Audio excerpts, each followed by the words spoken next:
Good evening, everyone.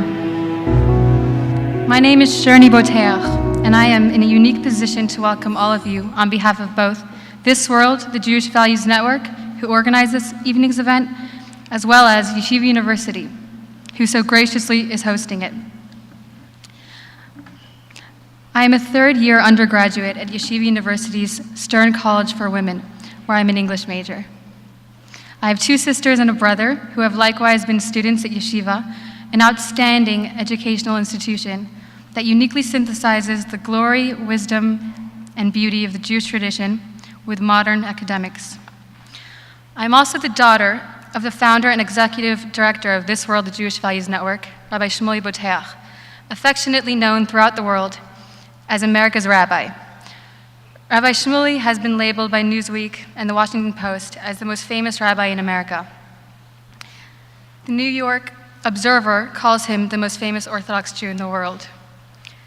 And the Jerusalem Post lists him as one of the world's 50 most influential Jewish figures. In 1988, the Lubavitch Rebbe sent my parents to Oxford University in England to serve as his personal emissaries.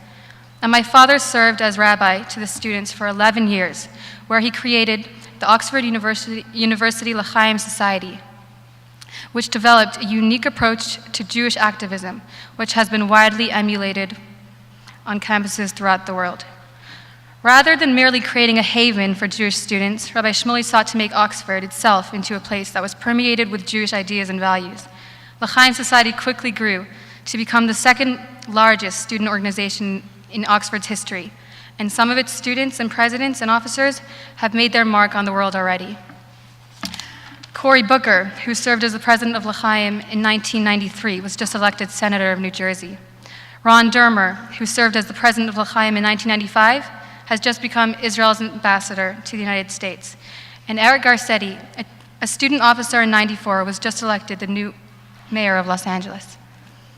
When my father returned to the United States, after 11 years at Oxford, he started This World, the Jewish Values Network, to take the message to a much broader audience and to influence American culture and media with the light of Jewish values.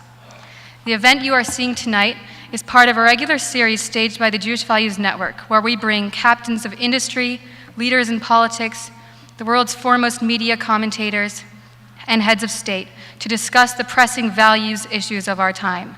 Just last month, we hosted an event on genocide at Cooper Union that attracted thousands of people and featured Nobel Peace Laureate Elie Wiesel and Rwandan President Paul Kagame. Tonight, we are so honored to be joined by three global leaders in the fields of finance, philanthropy, written commentary, and education. Here to introduce them is my father and the moderator of tonight's event, Rabbi Shmuley Boteach.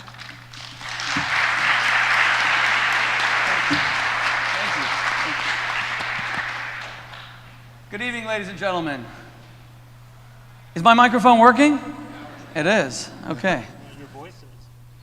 It's a great pleasure to be here. This event was brought together in a single week, and to see such a large turnout in so short a space of time, I think is a testimonial to how important tonight's subject is. Full page ad of the New York Times on page 89, other ads that appeared, and you responded to the challenge. The question of, will Jews exist?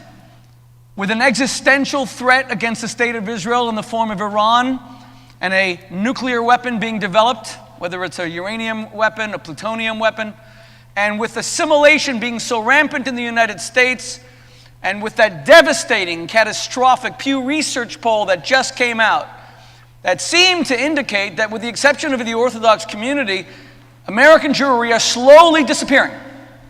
70% have no affiliation with the Jewish community or a synagogue affiliation. They prefer to go to the dentist chair than sit and hear a rabbi's sermon. 30% light a Christmas tree. That one really surprised me, because the one area where secular Jews always identified themselves as that we're not Christian, we're Jews. But even that seems to be disappearing, with more than a third believing that a faith in Jesus Christ is compatible with Judaism. 58% of American Jews are marrying outside of the community, 78% of the non-Orthodox marrying outside the community. So these are very, very frightening numbers, and we wanted to quickly call a public forum on them. And tonight, ladies and gentlemen, you are all privileged to host and to hear the leaders in their fields, respectively. And I will now introduce them. First and foremost, I want to thank my daughter Sterny for that beautiful introduction. She is an undergraduate here, so we thought it would be a good idea for her to... First and foremost, ladies and gentlemen, the #1 philanthropist, Jewish philanthropist in the entire world, and one of the foremost Jewish philanthropists of all time, a man who, together with his wife, Dr. Miriam, is reshaping the Jewish people as we know it, a man who is largely responsible for taking close to 400,000 young Jews to Israel for their first time on a free trip discovering the Jewish homeland, a man more responsible for Holocaust memory than any other person alive, a couple who devote hundreds of millions of dollars to medical research the world over, and a couple whose very name has become synonymous with Jewish identity, support for the state of Israel, and Jewish pride, one of the world's most successful businessmen in all of human history, Mr. Sheldon Adelson.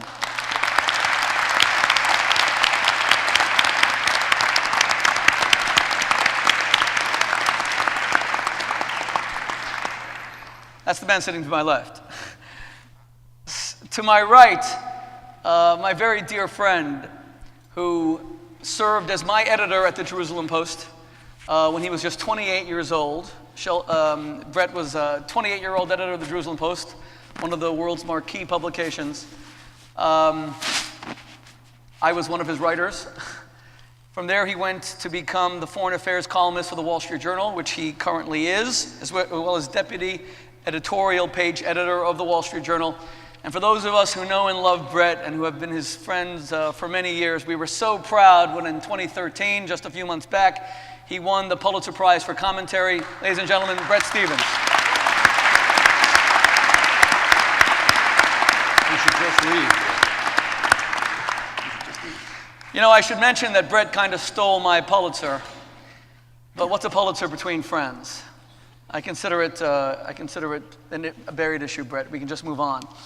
And finally, we're here at Yeshiva University, to whom I have a personal debt of gratitude, because of our 9 children, the 4 oldest were already educated at Yeshiva University. Our daughter Mushki graduated with a BA in communication. She's now a writer.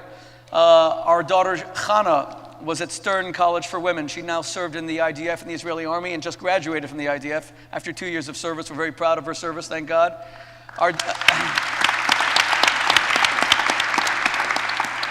Our son Mendy went to the high school here and graduated, and he just got smicha from the Chabad Seminary in Pretoria, South Africa.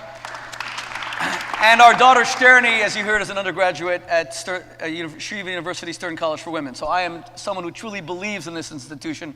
It's the world's foremost Jewish academy of learning anywhere. Its reputation is legendary. But before... Your tuition is due. I know, it's behind. Why do you think we're doing this event tonight, Richard? Wake up, wake up. If you don't shed a couple of shekels after tonight, man, then I don't know if we even have a relationship.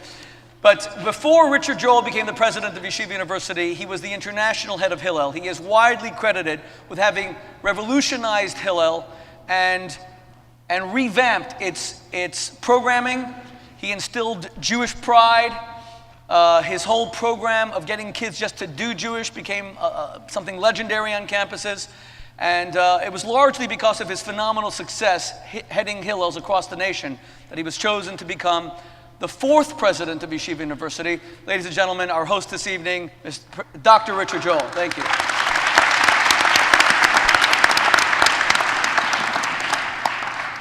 Okay, this is meant to be an intimate conversation because of how important this subject is, existential threat facing the Jewish people physically from Iran and other terrorist threats against Israel, and the existential threat of assimilation. I'm asking the speakers to be very candid.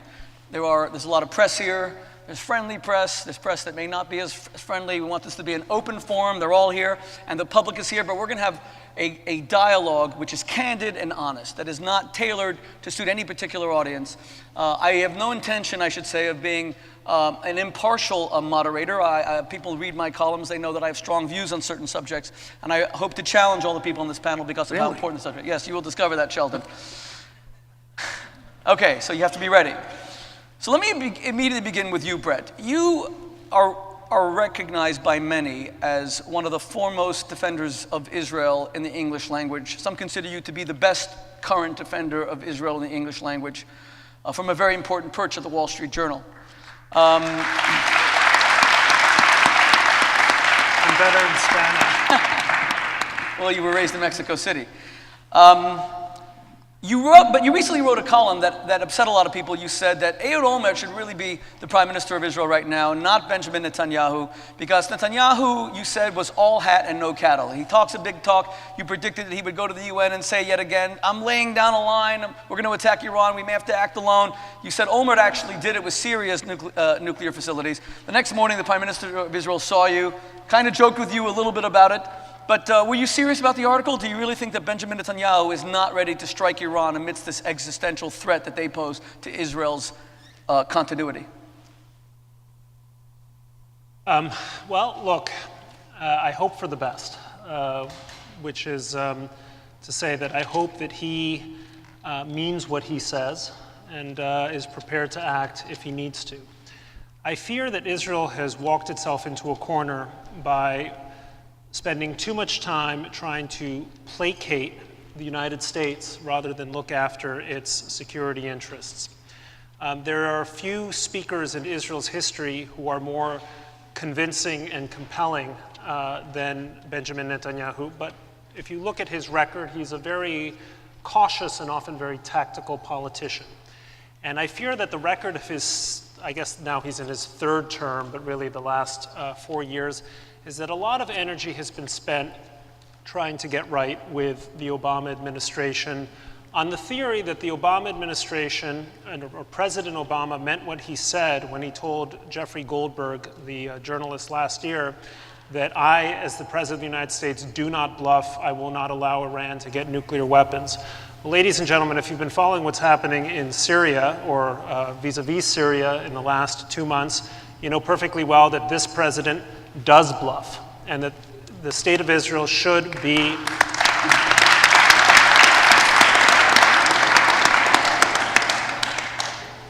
thinking very carefully about how credible U.S. assurances are. Let me put it to you in another way. If you've been following the news, and if you looked at the front page of the Wall Street Journal, one of the most interesting stories is to see the despair that our dear friends the Saudis have when it comes to Obama's seriousness with arming the moderate opposition, hopefully semi-moderate opposition, comparatively moderate opposition,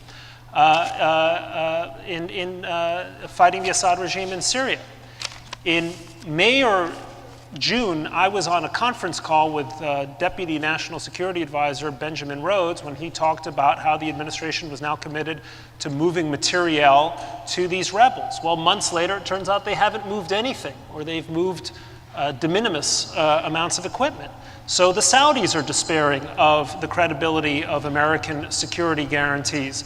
The Poles and the Czechs despaired of the credibility of those guarantees when the Obama administration pulled the carpet out from under them in 2009 on ballistic missile defense. This is a regime, or this is an administration that was honestly, I don't mean to say a regime. I do not consider this a regime. This is an administration. So that was not a Freudian slip. It might have been Freudian, but I'm unaware of it. This is an administration that goes out of its way to appease its enemies and does not think carefully about the harm it's doing to traditional American friendships and alliances around the world.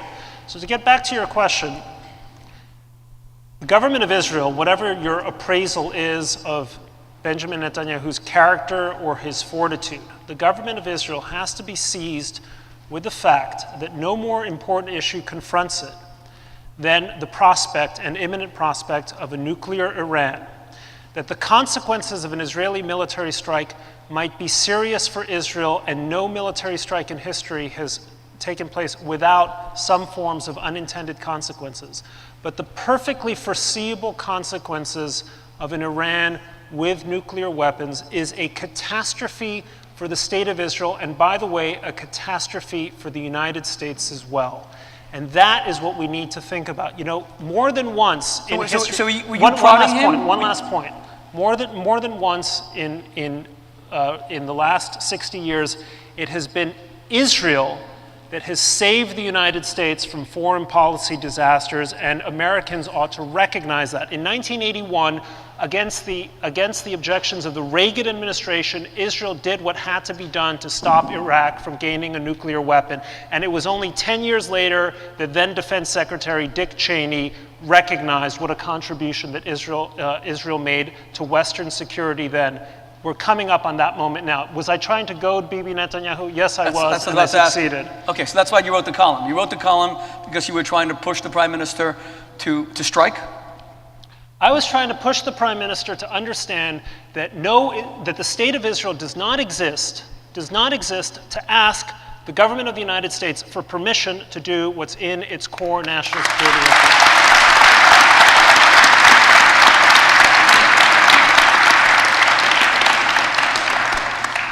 Brett Stevens. That is quite a statement, my gosh. I'm pro-Israel. Sheldon, you're very close to the prime minister. Brett is saying that he doesn't have the guts to attack if need be. Do you agree? I think he said that in the article, but he didn't say that just now. That's right. He said he wanted to goad Bibi into taking strong action. First of all, I was going to say about the basic question, ditto. But there were some things he said, so I got to say mostly ditto. Again, whatever I say, it applies to my wife and I, because we're always together.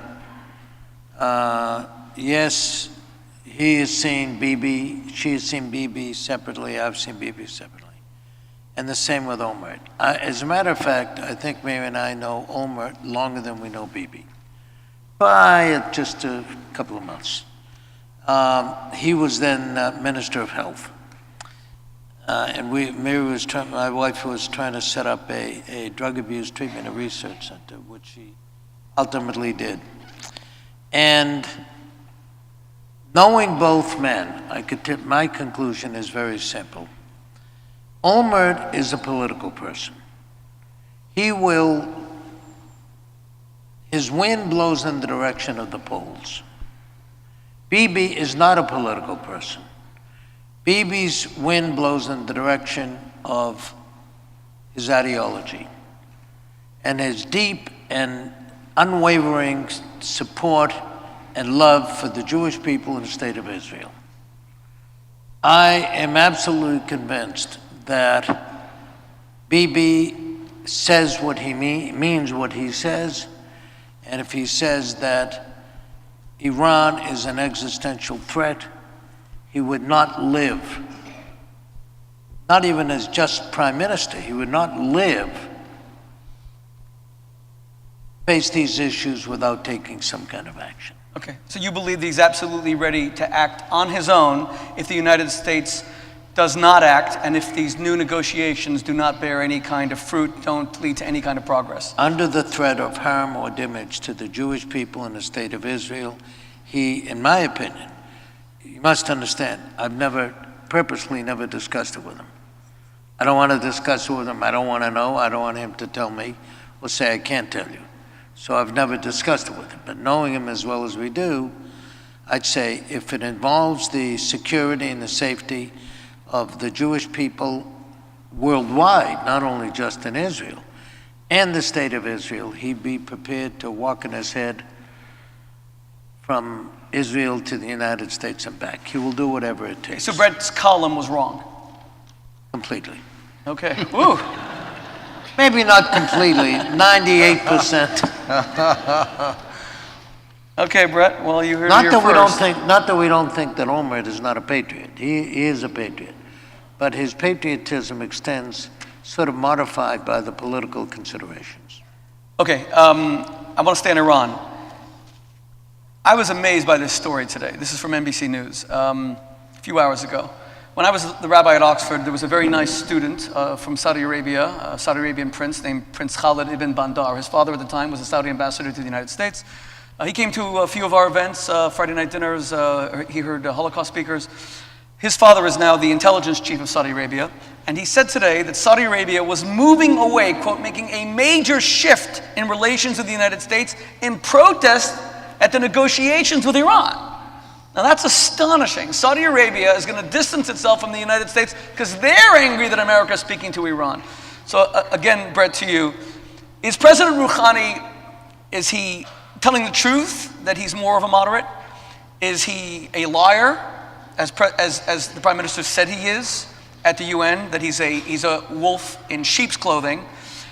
And is Iran, just straight out, is Iran intent on attacking Israel? Are they an absolute existential threat, and there's no way to negotiate away from it? That this regime is militant, it has jihad on its mind, and Israel is its foremost target.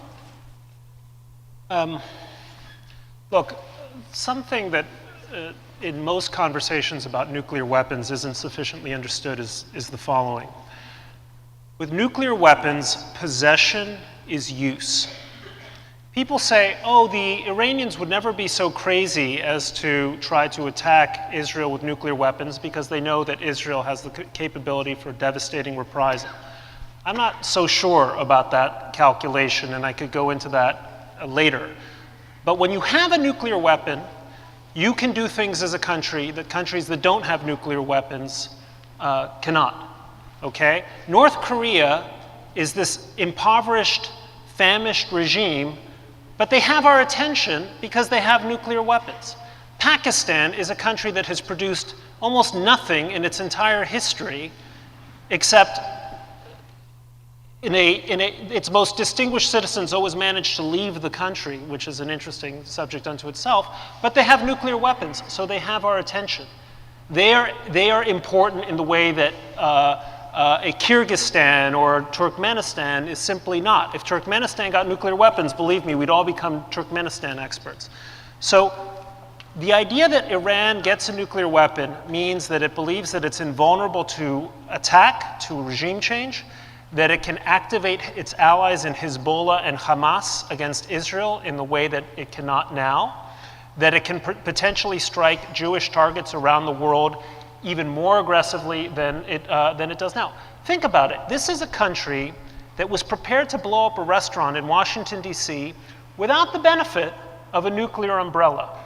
What would it be prepared to do if it had a nuclear umbrella? Just how much more aggressive would it be? So this kind of idiot think that you hear among supposedly sophisticated people, oh, Israel has the means of reprisal, et cetera, is a foolish way of thinking. Now with Rouhani, here's the question. Bibi says he's a wolf in sheep's clothing, right? Maybe, or maybe he's a sheep among wolves. It doesn't really matter, because what matters in Iran is not President Rouhani. It is the supreme leader, the Ayatollah Ali Khamenei, and the Iranian Revolutionary Guards Corps, and the extremist mullahs who are around them. They are the center of political gravity for the time being. Now, no one should for 1 second confuse them with the vast majority of Iranians who would be delighted to get rid of this obnoxious, awful, repressive regime. And those are the people that we should find ways to support, by the way. When people say, oh, all you want to do is, bomb Iran, et cetera, et cetera. No, excuse me. I'm on the side of the people of Iran, and the people who want to appease the regime are on the side of the oppressors of the people of Iran. But in terms of the way we understand Iranian politics, we shouldn't be asking ourselves questions about Rouhani's psychology. We should be analyzing the actual political reality of a regime which has been under the sway of the supreme leader. They don't call you supreme leader if you're the semi-supreme leader. you know, if you're the supreme leader in name only, it's not like a university president where you really have no control. He is the dictator of this country, above all on the nuclear portfolio. So this You want to turn off his microphone, please? This fascination with Rouhani is a sign of our own political and strategic short-sightedness. You know, when Rouhani is supreme leader, and that day will probably never happen, then we can have a conversation about whether he's a Gorbachev or not. Right now, he's a Kosygin, and there's a Brezhnev above him. If some of you get this analogy, and Brezhnev is the bad guy. You're just trying to point out how old some of us are here. I get it, because I got the analogy.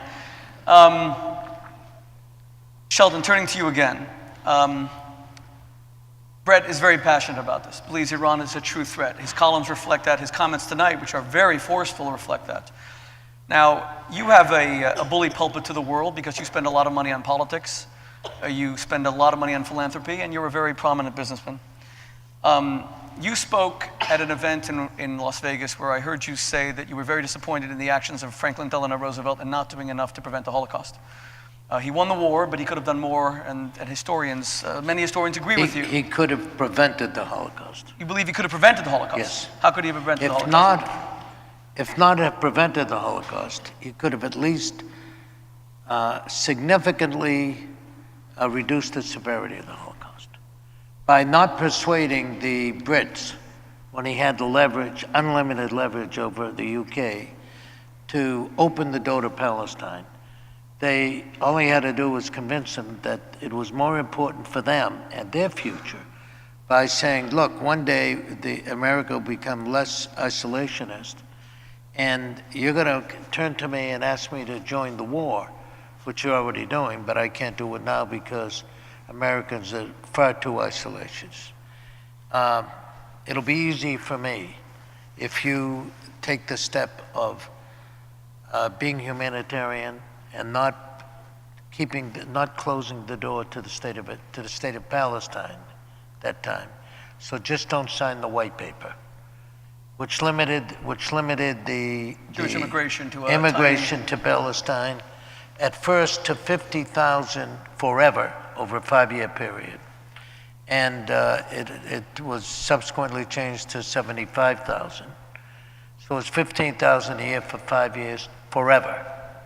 Now, had he made that phone call, I don't know what the result could have been, but I suspect, having negotiated for 68 years in business, that he really had the leverage, he really had the upper hand, and that he could have convinced Chamberlain, or whoever was the prime minister at the time, don't sign the white paper. By the way, it's not only him, it was a Democratic administration. Okay. But I know there's a lot of Democrats in here, and I want to tell you something you probably don't know. I'm a Republican.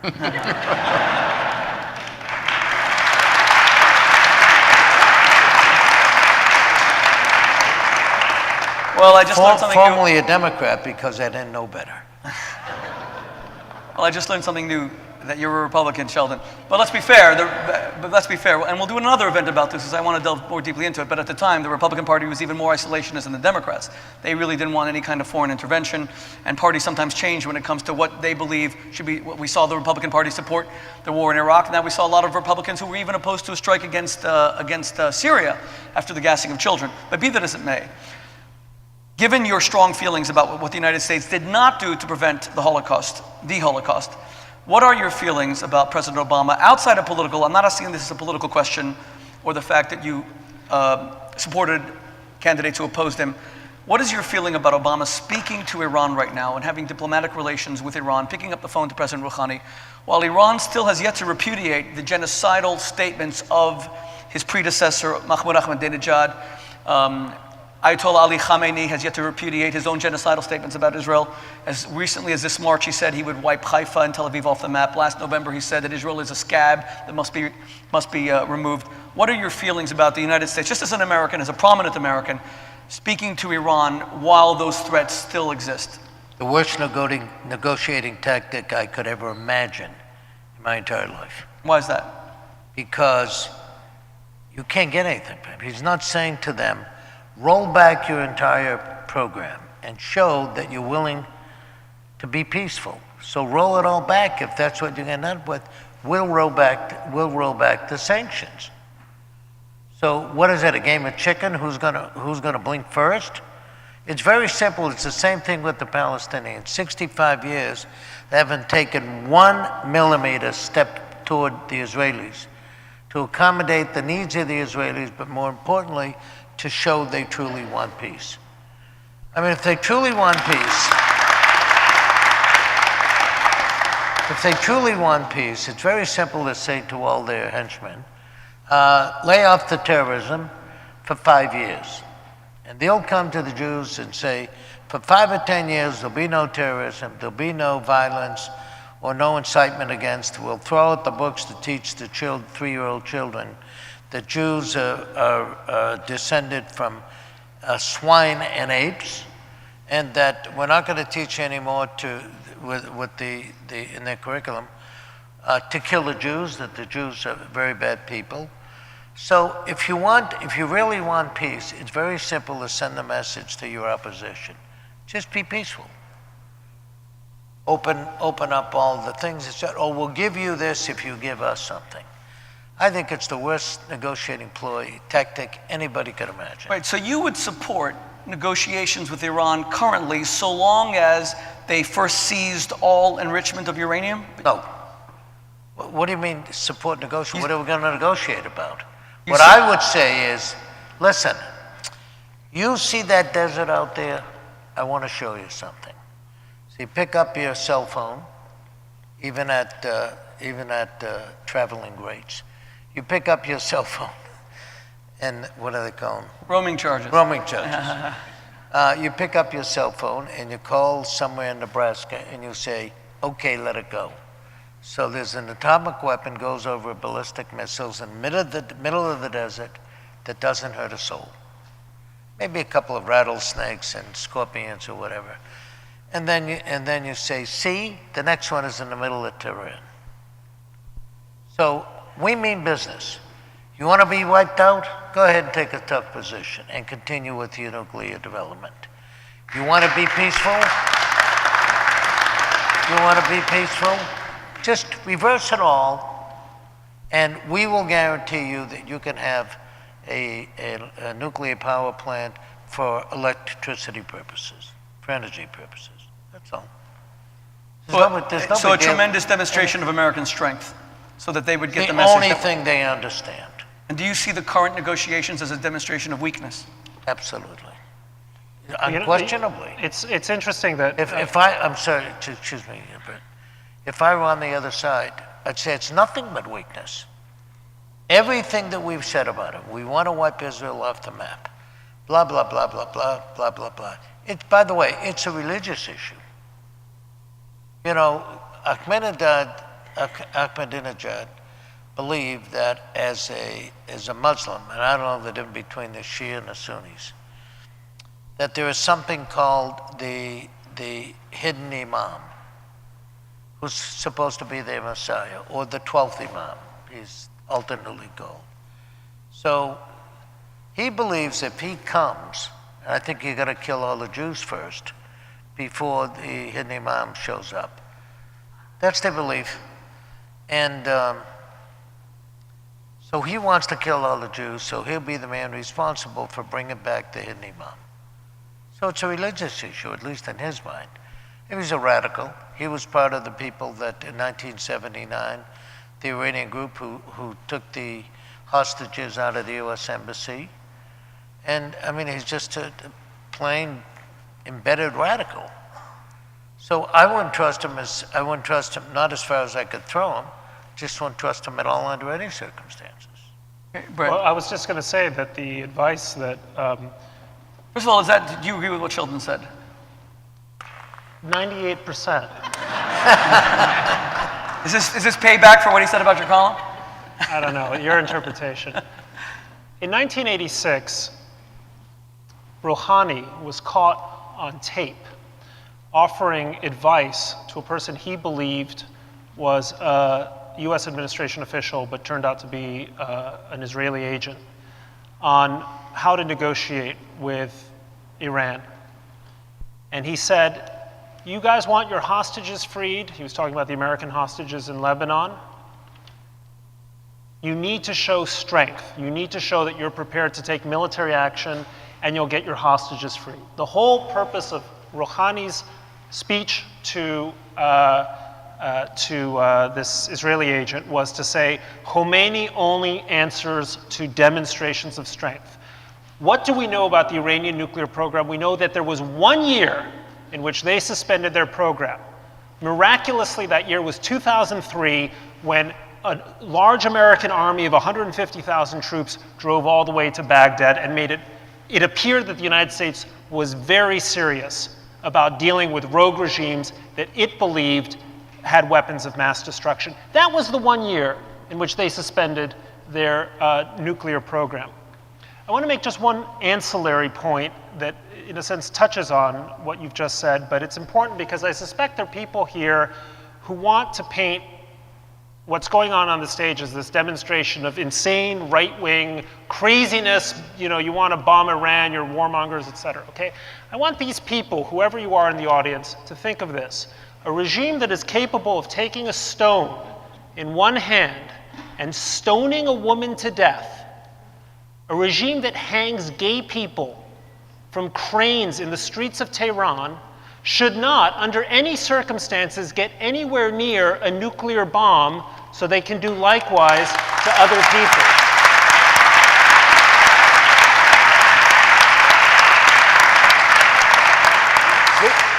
The people who keep saying we need to conciliate with Iran, we need to find a modus vivendi with them, we need to meet them halfway, okay, are objectively fellow traveling with one of the most repressive regimes in the world today. And by the way, when you ask about Rouhani, whatever he is now, he's a moderate, he's not such a moderate, he has been a fellow traveler, in fact, a senior member of a regime that has done more harm and caused more mayhem to its own with its own people and to other people, not the least of whom are Jews, for 34 years.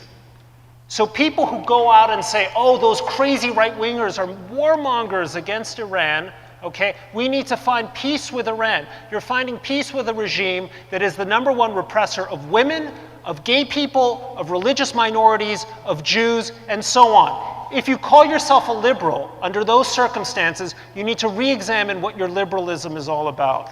Oh.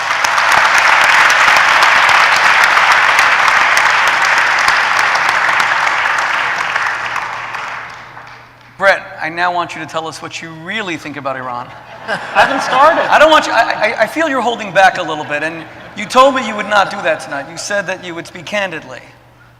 And by the way, it's not just all the groups that you just mentioned, it's the Iranian people themselves. They're the ones that were murdered in the streets in the summer of 2009 when they simply wanted to demonstrate peacefully against Ahmadinejad, and they were slaughtered before the eyes of the world. It took our government a week to even condemn those murders that were tweeted and sent on Facebook throughout the world. Okay, we've talked about the existential threat. We will return to it, but there's two threats facing the Jewish people, as we mentioned. One, of course, is the threat from Iran, which the world is somewhat focused on, maybe not enough. I'm very grateful to you, Brett, for writing today in the Wall Street Journal about all the our innocent Arab brothers and sisters who are being murdered in the streets of Iraq daily.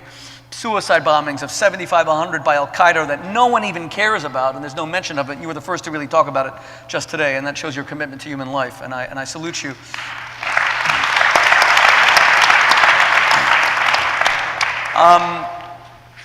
But the spiritual threat can lead to the same kind of devastation. We in the United States, we American Jews, don't seem to need a Rouhani bomb to devastate us. We seem to be doing a very fine job of it ourselves, thank you very much. The Pew Research study that I just cited was absolutely devastating. It was really the saddest thing that I had ever read about American Jewry. I couldn't believe the numbers, the disinterest about being Jewish, the lack of Jewish pride, the lack of connection to the state of Israel. Yes, birthright is changing these things, Sheldon, but really the numbers were catastrophic. That 70% of Jews just have no affiliation with anything Jewish. 70%. Intermarriage rates that are just skyrocketing. Richard, it begins on the university campuses. These are becoming seabeds of assimilation. I was the rabbi at Oxford University for 11 years. You ran worldwide Hillel. Now you're the president of Yeshiva University. So I want to ask you a two-part question. First and foremost, with everything that we just heard, that Iran oppresses all these people, as Brett just said, and Israel's enemies are not committed to the same rights that Israel is committed to. The rights of women, full rights of education, the rights of gays, who are so often murdered under Hamas, under the false allegations of of collaborating with Israel, etc. Why is Israel's reputation on campus especially so absolutely awful? It's incredible how bad it is. I mean, I fought these battles at Oxford for years. We brought Netanyahu twice, Sharon, Peres, Rabin, everyone to fight these battles. And I saw it beginning to start in 1988. By the time you were running Hillel, it was the whole camp, it was a movement called BDS, which is only growing. Not when I was a Hillel. Okay, so it wasn't your fault. Oh, it's all my fault. I'm the president of the university. Okay, first and foremost, why is Israel's reputation so bad on campuses? Well, I want to just challenge what you started with by saying that the problem with assimilation really starts on campus. The problem with assimilation starts in the home. Jews are not being, we can talk about campus and I'll be happy to talk to you about campus, but the basic issue is that this is the first generation in which being Jewish is an option and not a condition. And if it's an option, not a condition, why should young Jews exercise the option? They don't have the memory of Bubba and Zeta. Right? They don't have the neighborhoods they're living in. They don't have a sense of passion from the home. So if they're not educated, if they're not in a community, if they're not experiencing Jewish passion, then what are they supposed to be excited about? Right? The issue is way before campus. Campus can be used, even birthright. We didn't look as what we'd say in Hebrew, lachatchila, an a priori thing. It's a last gasp. And from my perspective, I felt that any kind of hasbara you would do on campus for the majority of Jews who don't have a context to connect with Israel would be wasted, and the only thing that would work is birthright. The only thing that would work is birthright, not because Israel's magic, but because a trip to the Jewish homeland gives a young, disconnected Jew permission to own his or her Jewish story, and it begins them on a trip.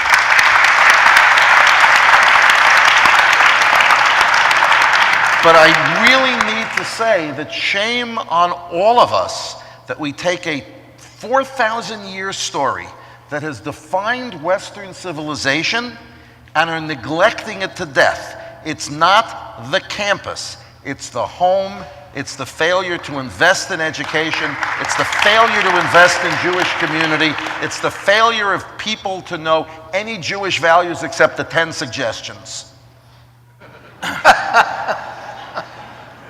Okay, now, what was it you wanted to know? No, I'm gonna. I was trying to be more passionate about that than Brett was about Iran. Stronger words to follow? Stronger words to follow. Well, let me challenge you on that, Richard. I'm not sure you're right. Turn off his microphone, please. And please don't increase my kids' tuition, please. I got 9 children, thank God. No, I'm not sure you're right. Let me put. It's our only hope. Well, let me put this to you. I think that tons of money has been spent on Jewish education and Jewish outreach, maybe billions of dollars. And the devastating thing about the numbers was that it doesn't seem to have made much of an impact. Look, the Lubavitcher Rebbe started Jewish outreach in 1967. It was copied by every Jewish movement. You can't be a rabbi in a synagogue today unless you do outreach.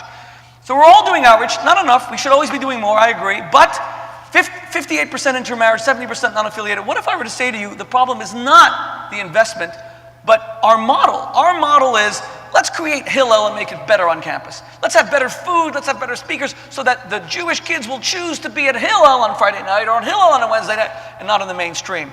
They're always going to want to be mainstream. They want to hang out with their non-Jewish friends. They're at Penn, they're at Harvard, they're at the University of USC. What we need to do is stop the model of creating more Jewish bastions and bring Judaism to them. We have to create Jewish television shows on mainstream channels. We need more writers like Bret Stephens who write about Jewish themes, not exclusively, he won a Pulitzer, but he writes about Israel. We need to bring Judaism to the mainstream instead of investing more in creating more of a Jewish community. What would you say to that? Of course you're right. Thank you. I don't believe that, though.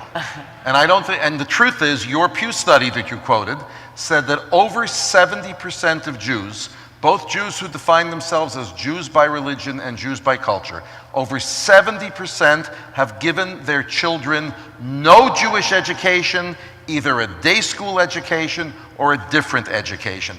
That's where it starts. If you want to talk about the campus, I'm at Yeshiva University and not at Hillel, because I very much believed in Hillel for the 90% of the Jews who were not Orthodox, who I felt by that time a minority of them felt positive about their Jewishness and we had to empower them, and a majority felt completely disconnected, undereducated, under-celebrated, under-experienced. And I thought, not you bring them into a central place, but you put Velcro strips of Jewishness out there. And in terms of Israel, not ask them to get on the barricades of defense of an Israel that they don't even know, but get their bodies on that plane to Israel. And thousands went for the most profound Jewish reason. It was free. Okay.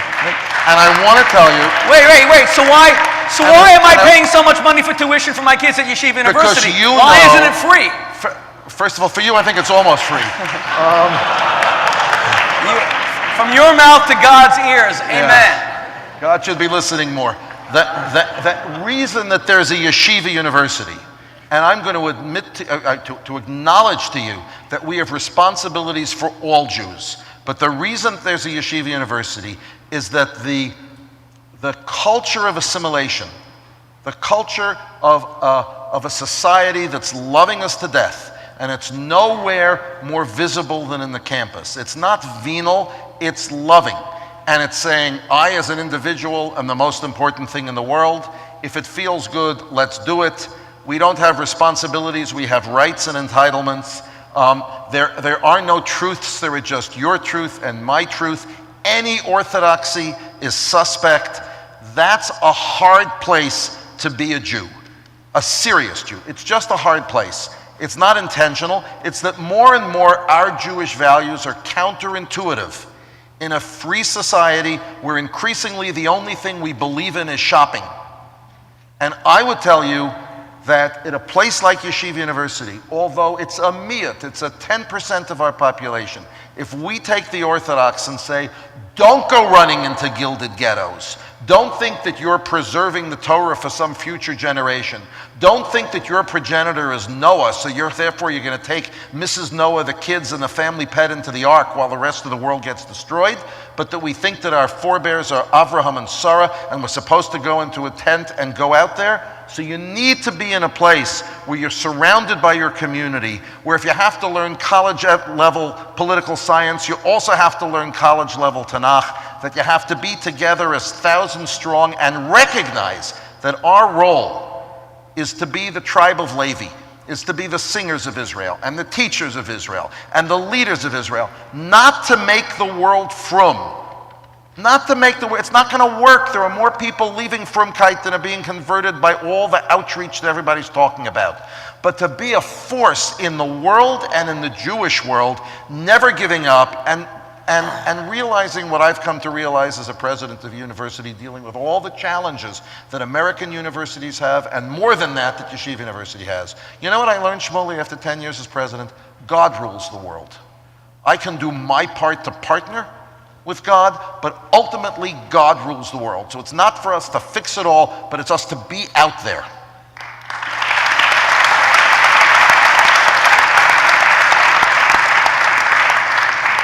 I want all you guys to bear witness that the president of Yeshiva University just said that before becoming president, he did not know that God ruled the world. I thought she did. Okay, I want to do a quick summary because I want to keep our conversation focused. We're talking about will Jews exist, existential threats to the Jewish people. There seem to be a lot. There seemed to be a consensus on the part of Sheldon and Brett that Iran poses an existential threat, that they will create a bomb, that Brett believes that they might. But that they could use it, and if not, it's still going to change their global geopolitical position because they possess it. Sheldon said we're negotiating out of weakness and will be ineffective. And then we started talking about assimilation. And Richard, you seem to be saying that the only way to reverse these awful numbers that we saw is education. Education, that's the main thing.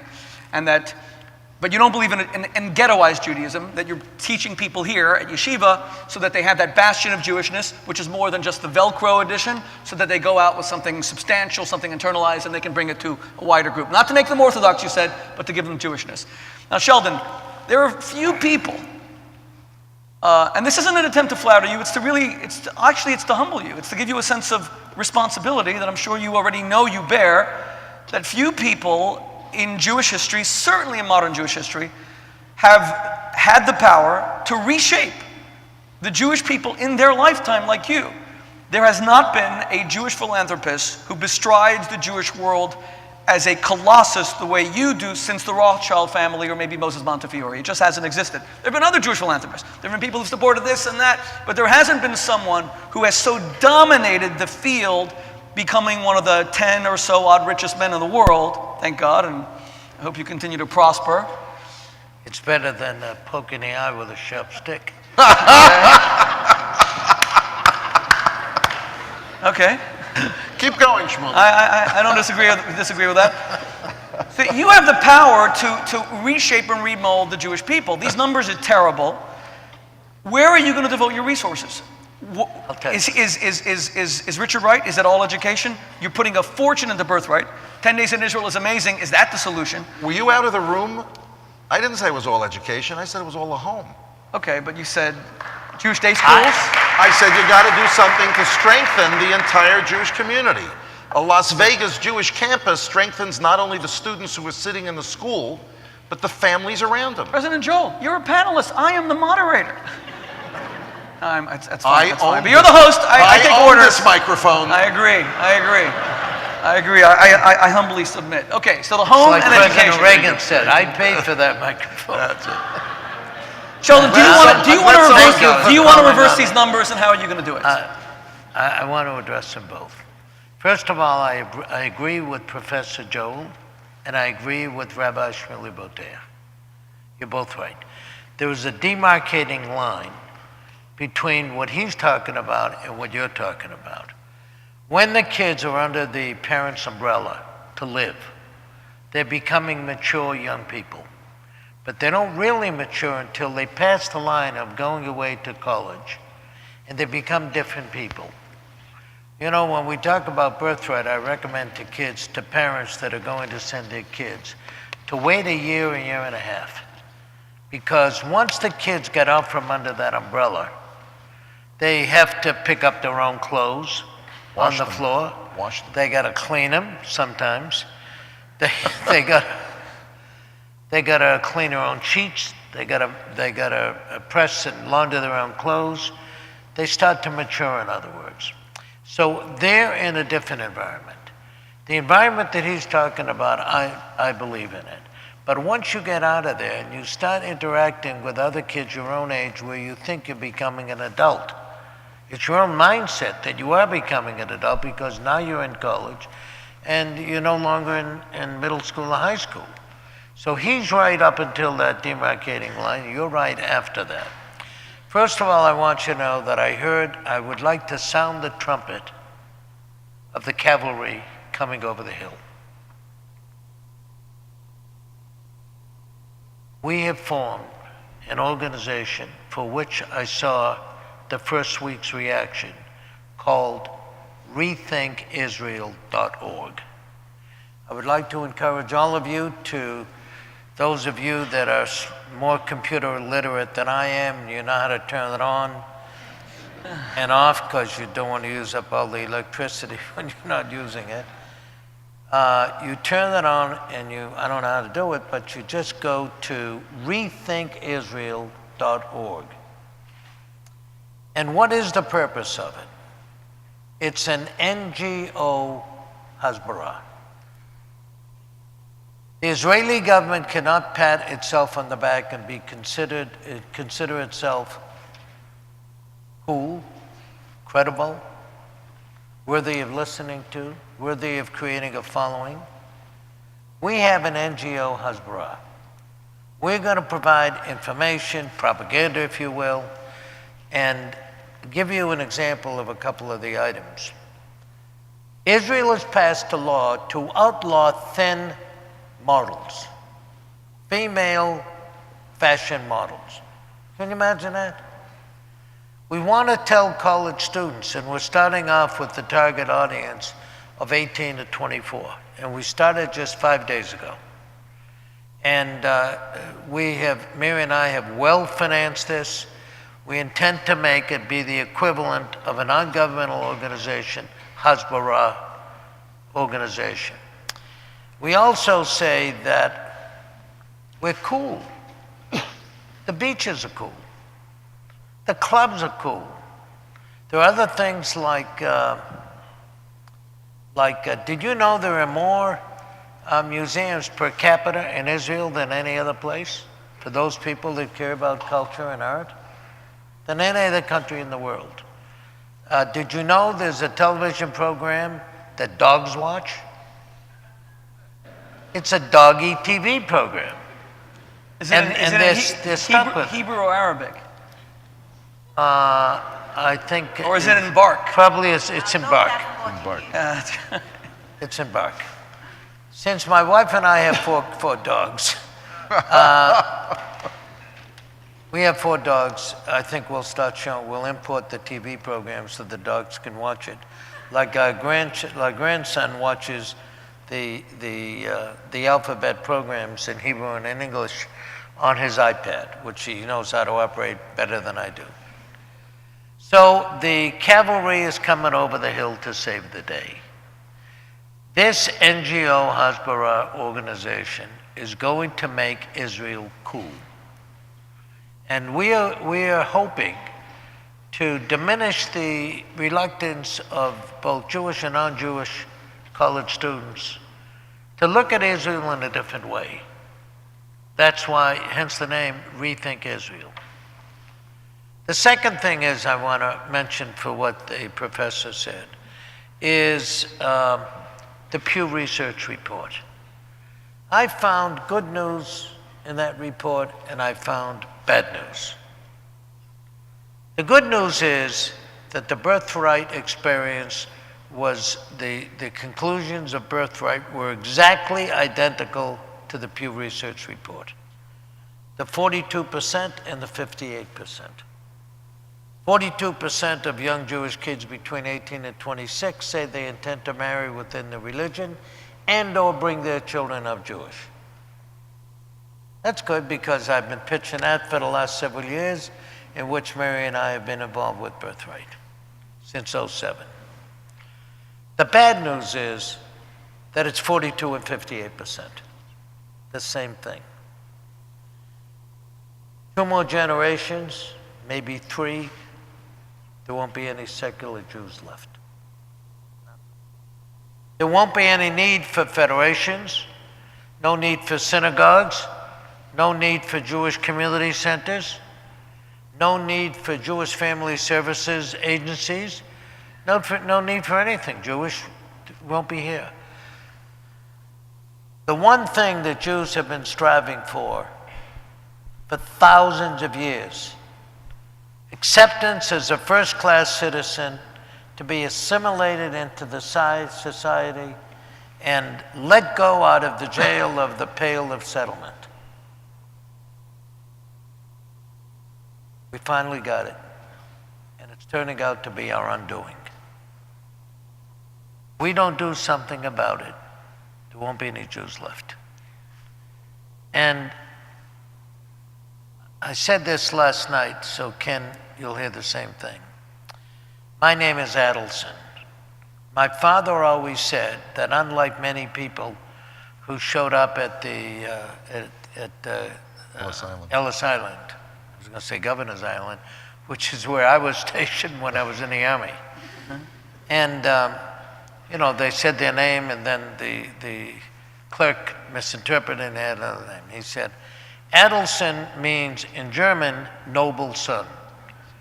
I was thinking about the word nobility off and on, and I said to myself, we Jews don't have any monarchs, except we Jewish husbands that have Jewish wives. But exclusive of that, what'd she say? I didn't hear. Vice versa. Vice versa. Oh, really? You must be Chinese. The Asians have the practice that the man, that's why if there is a second life, I'm coming back as Chinese because they are the boss in the household. I forgot what I was saying. You were thinking about the name Adelson, noble son. Oh, the noble son. While I was talking to a group up in Toronto about noble, about birthright, the word noble and nobility came to my mind. And I said to myself, we Jews don't have any monarch to put swords on our shoulders and just crown us as whatever, as lords, sirs, duchesses.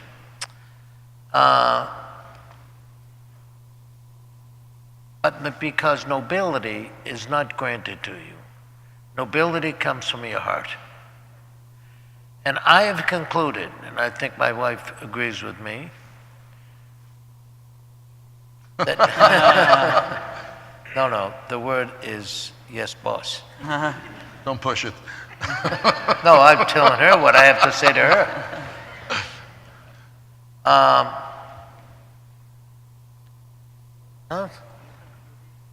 I concluded that the most noble thing a Jew can do is to be a mason. You know, that you mix mortar and you cut stone. To mix the mortar that connects one generation of Jews to the next.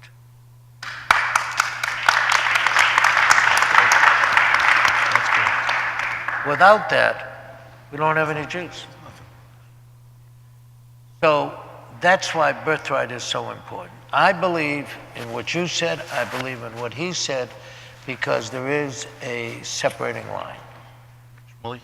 I think he said that he agreed with me first, Absolutely. Richard. Yeah. No, I said him first. Well, let me just stay on this for just a You're moment. both right. It makes no difference. But Sheldon, for you to tell me that you saw good news and bad news in the Pew study, you know the famous story, the guy gets a call from his doctor, sit down because I have bad news and worse news. What's the bad news? Test results are back, you have 24 hours left to live. What's the worst news? I've been trying to call you since yesterday.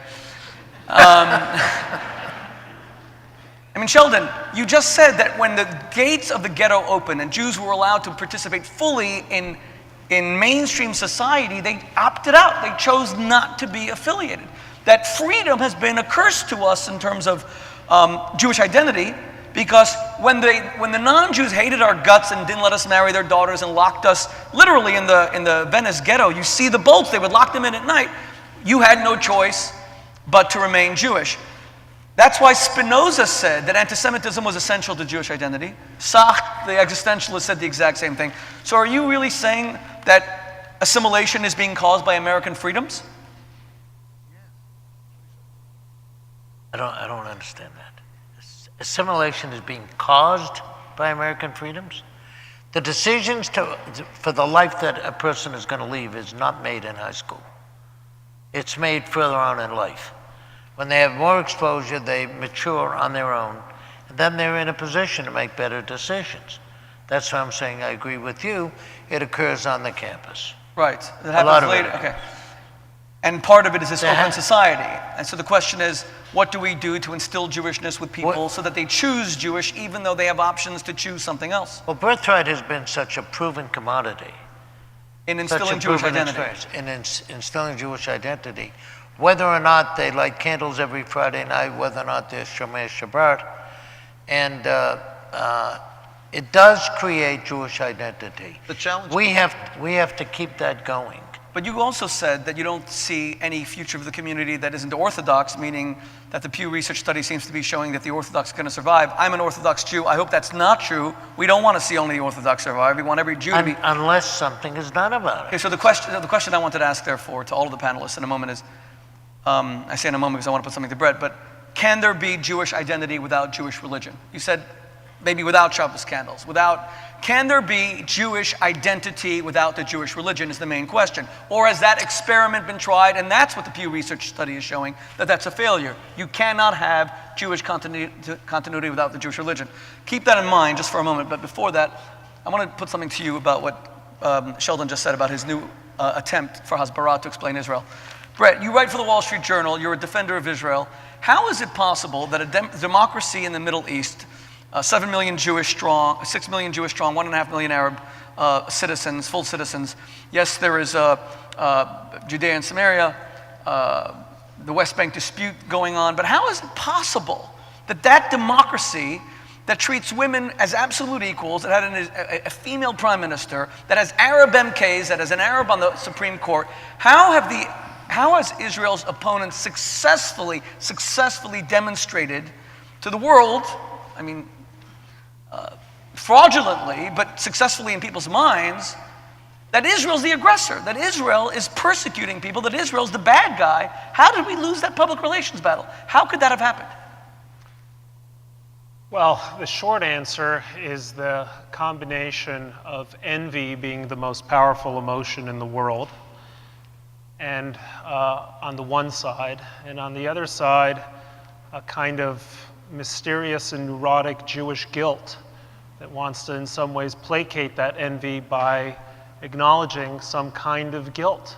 This is what explains this Jewish obsession with trying to, quote, atone for this or that Israeli action in its history. I mean, who are the most vociferous critics of Israel in the world today?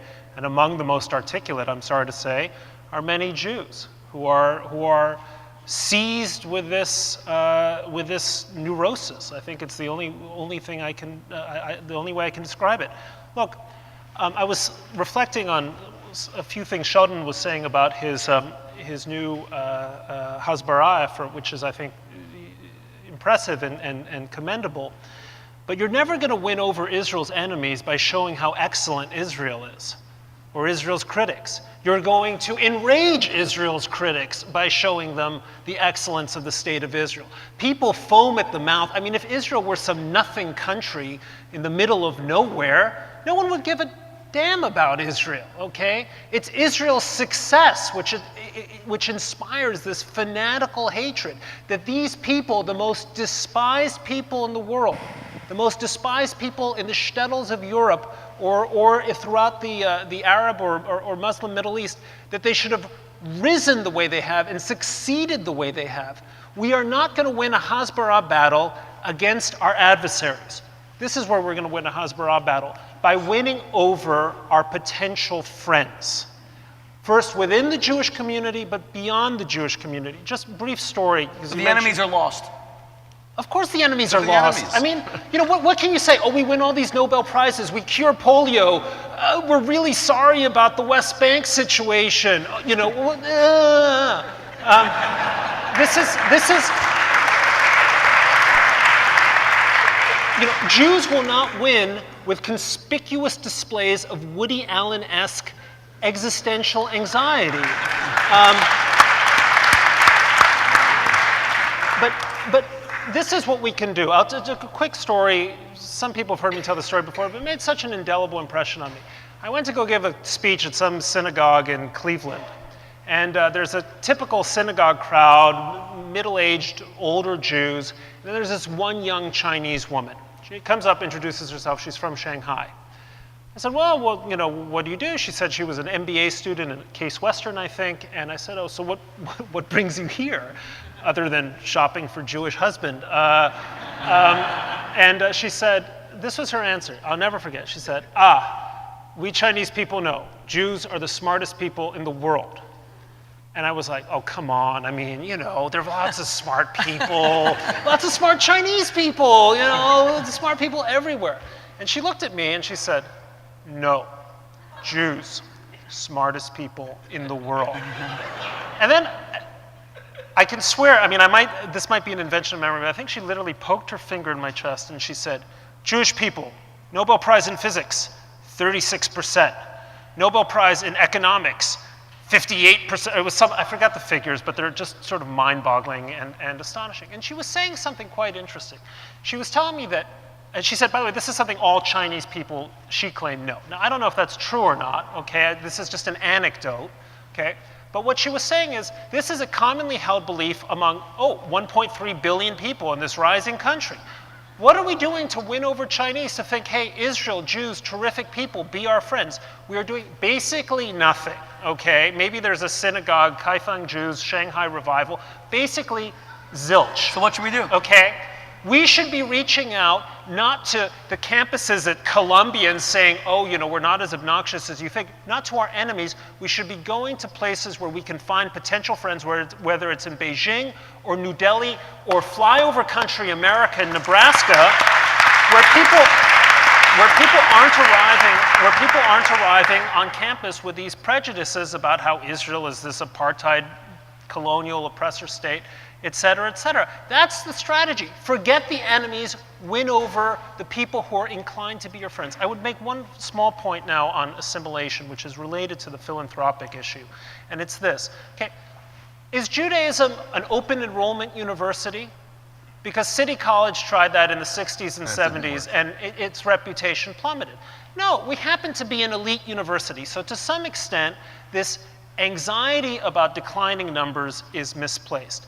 You asked about Jews and religion and identity. So long as there's Israel, okay, super secular Jews like me will have a locus of pride and affinity. And that's one of the reasons why Israel is so important to the rest of the Jewish assimilating world.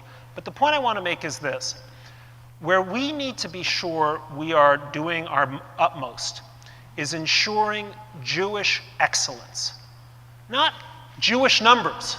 Okay, numbers and excellence are very different things. And one of the most concerning pieces of news, you talked about the Pew Survey. I don't care about the Pew Survey. What I care about is that 2 Israelis won the Nobel Prize just a couple weeks ago. And where are they? They're at Stanford and at USC. How do you make sure that those Israelis and the brightest Jewish minds in chemistry, in physics, in medicine are finding Israel the best place to forge their careers and make their reputations and win their Nobel Prizes? I think that's really the challenge, making sure that whatever the numbers are, the Jewish people are always associated with the best in the world. So to stem the Israeli brain drain. Okay. Well, Richard, as I turn to you, let me just dispute some of the points that Brett made, and I'd like to hear your opinion on this. First of all, I disagree with you, Brett. To give up on the universities, to give up on Columbia, to give up on Harvard, to assume that these elite places of academics that produce the world's op-ed writers like yourself, you went to the University of Chicago, that produce the world's authors and the world's broadcasters, to give up on them. By the way, that's not the model that we chose at Oxford. At Oxford, the model we chose was we were going to fight back, that we could win arguments in the marketplace of ideas, that we needed articulate spokespeople. Cory Booker just won a Senate seat last week. He's one of the best friends that Israel has now, that we'll have in the United States Senate, because at Oxford he discovered an organization that was very pro-Israel, but that also was pro-Jewish, and he was a non-Jew who became a lover of the Jewish people. We could have more people like that. To give up on the universities, these are the people who are the influencers. You're going to end up losing all the influence. These are the people who sit on your editorial board of the Wall Street Journal. So, of course we need to reach out to others, but I can't imagine you really mean that we're supposed to just write them up. But just before that, I must bring in Professor Joel here, because at Hillel, wasn't that your model? You didn't give up on the universities. You believed that something could be done to fight for Israel, and can we have a Jewish identity without a Jewish religion? At Hillel, were you trying to get people to keep basic mitzvos as well, or was it Jewish culture you were trying to promote? You can't have a Jewish identity without a Jewish story, and if you think that by simply saying that Israel is a great bastion, it'll work for this generation and the next one, but not after. The greatness of Birthright is not just that it strengthens the Jews' connection to Israel and the Jews' connection to his or her own story, but the great challenge, as yet unfulfilled, is when those young people come back from Birthright, we haven't yet figured out how to launch them on their Jewish journey. But I was also very taken when you talked, Sheldon, about nobility, because 10 years ago I stood on this stage when I was inaugurated as president, and I said that in my mind the purpose of education is to ennoble and enable. It's not just the transfer of information, which more and more is what happens on American university campuses. It's also instilling in young people a sense of who they are, where they've come from, what their history is, and what their destiny is. And history and destiny is not about, God forbid, genes, and it's not about achievements, and it's not about Nobel Prizes. I'm not sure. I know for me it's about religion. I don't think the way we build the future is about religion. It's about our children knowing the Jewish story. And you'll let me tell one story. And I told this to some people in Riverdale last night, and a few of them are here, so you'll forgive me. Years ago, I was giving a lecture on Jewish identity in Atlanta, Georgia. And I was using one of the lines that some of us who would go on this routine would do. And in talking to them about Jewish identity, I said, how many people, about 500 people in the room, I said, how many people in this room can tell me the name of Jesus' mother? They kind of nodded like this. I said, and how many people in this room can tell me the name of Moses' mother? And now there was a knowing look. And I went on to talk about how can we possibly keep our story going. I said, Avram benefited from assimilation. He was welcomed in his community, but he was ger v'toshav, right? He was a part of the community and apart from the community. And that's what makes Judaism, as you say, somewhat elite, because you got to struggle with that. After the lecture, a guy comes over to me and says, Mr. Joel, you were terrific. My name is Schindler. I'm originally from Brooklyn. I said, I'm Joel. I'm originally from Yonkers. He says, you were great. I agree with everything you say, but I need you to know I'm different than all those people. I said, you are? He says, yeah. He says, I know her name. I said, you do? He said, yeah. And he smiled. He said, it's Yoshabel. Well, it's not Yoshabel, it's Yocheved. But the poor guy had the bad mazel to be speaking to one of the few idiot savants who knows the only time where Moshe's mother's name is mistranslated as Yoshabel. You know where? Cecil B. DeMille's The Ten Commandments. He saw the movie, he didn't read the book. There is something about, and I'm not talking religion, I'm talking about the Jewish story. And it's thank God it happens on college, but they can't go to college thinking that there's nothing, because they'll join the nothingness of college. It's about vibrant Jewish communities. As Orthodox, we have a responsibility to know who we are, but know that we're part of a larger people, and that we're part of American society, and we need to take a major role. But we also have a responsibility to do what the Adelsons are doing, to look at different aspects of Jewish life and say, how do we push here? How do we push there? How do we push there? And then we get to where Brett is. That it's never about the numbers. It's never about the numbers. It's whether there are critical masses with passion and purpose, with nobility to be able to carry our story forward. So we're not just historical, we're a people of destiny. And that's the job.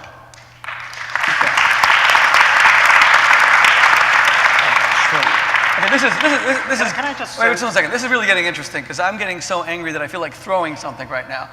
I respectfully. It's rare that I disagree with Brett, and especially with President Joel, who's one of the great American Jewish leaders. No, I'm in trouble now.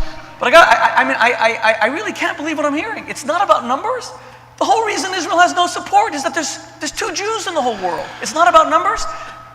St. Paul comes and takes the best ideas of Judaism, markets it as a new religion in Christianity. I mean, Sheldon, you're a businessman. Is that smart business to allow all your intellectual property to be taken, turned into a competitor that even begins to persecute you? Of course it's about numbers. Paul did what we should have done a long time ago. He took the essence of Judaism and he spread it to the world. Why are we elitist? Why are we proud of being elitist? There are not enough Jews in the world. The numbers are frightening. And Brett, to say that Israel is going to be enough of a locus of connection for secular Jews, that has been disproven already. We've now seen that I'm a Zionist, but I'm a Zionist that knows that Judaism is the essence of our love for Israel. Because secular Zionism is largely regarded as having failed. 1.5 million Israelis have left Israel already. Today, 60% of the officer corps in the IDF is religious with a yarmulke. And you see religious Zionism becoming some of the... And I put it to Sheldon now, if you're the guy who's going to make a lot of these decisions because you have the resources to implement them, and I don't mean to cut anyone off, I want to make this the discussion. Do you really think that we're going to have a Judaism? Do you really think that we're going to have a Judaism without the Jewish religion? Is Jewish culture going to do it? Because I read the Pew Research study, Sheldon, as the failure of Jewish culture to keep Jews Jewish. It failed. When I referred to the loss of Jewish people, I don't call it the loss of Judaism, I call it the loss of Jewish life. Right. You have a religious life, if you have, like Mary and I have, we have 2 teenage kids. Of course, we have older kids. These are ours. We have his, hers, and ours, children. Every Friday night we have Shabbat dinner. Mary lights the candles every Friday night. We celebrate the holidays. And would you call me an Orthodox Jew? Not by any stretch of the imagination. But we go to, say, Yizkor. We go to the high holidays. We celebrate Passover, Hanukkah, whether it's in one of our homes, and whether in Israel, a home in Tel Aviv, or a home where we live in Las Vegas. I want to get to what Brett said, but I'll be very short about it. He said, well, Hasbara is not going to solve all the problems. And Joel said that... Richard, sorry. Joel, whatever you want. That's the curse. I'm Joel now. That's the curse of having two first names. My right? middle name is Schwartz. Change it to Schwartz. Or Goldberg. Goldberg. Hasbara is not going to work, and my cavalry coming over the hill really isn't any cavalry.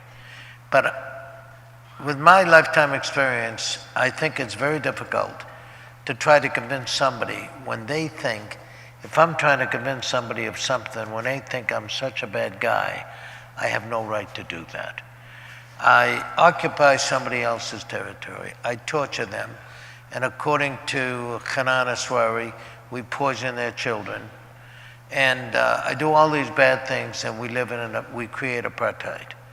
So you can't really get very far when somebody thinks all these bad things of you.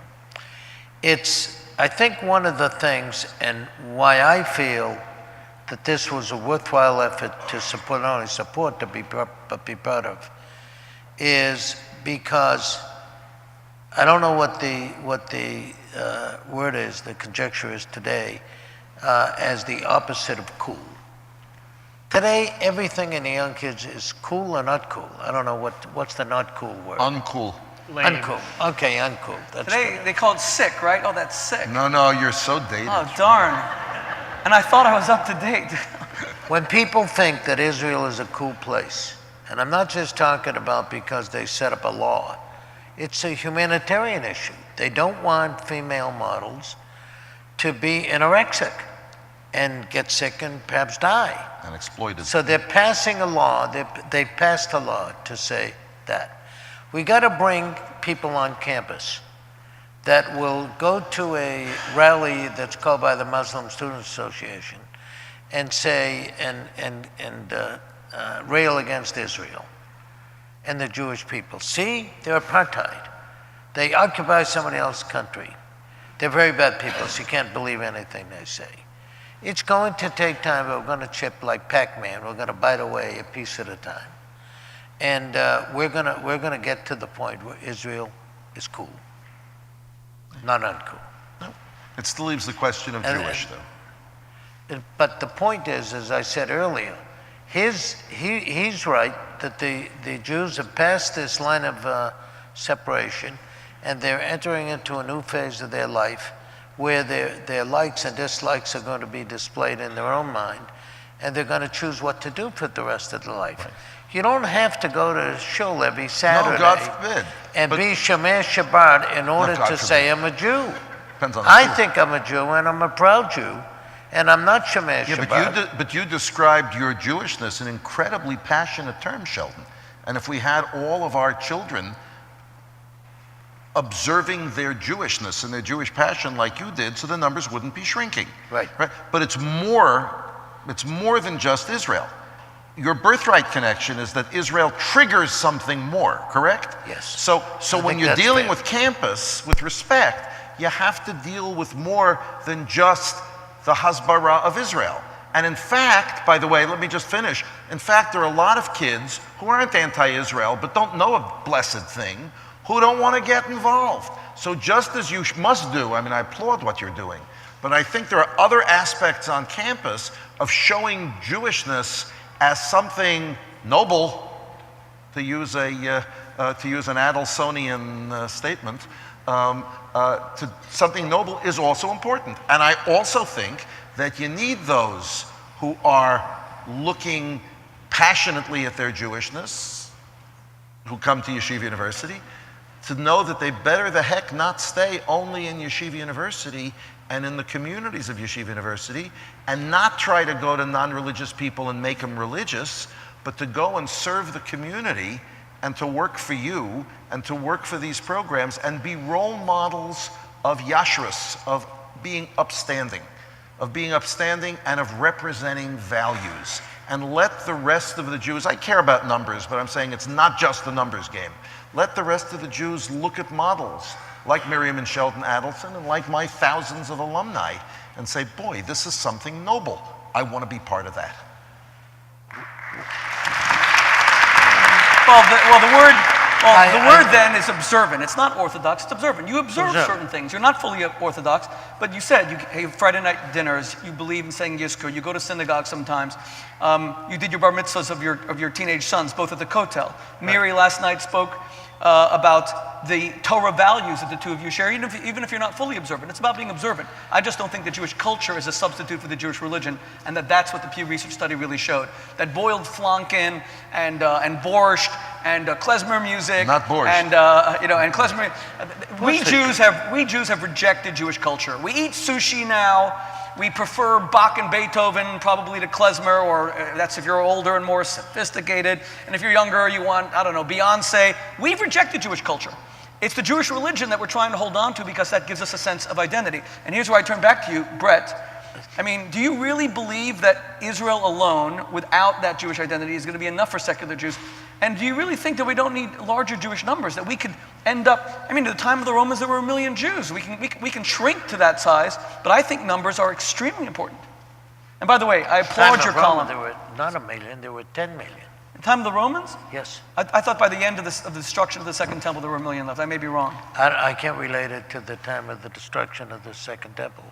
But I do know there were 10 million the height Jews of the Roman Empire, at the time of Christ. And by the way, we may not be doing 100% of right things, but I don't know any alternatives.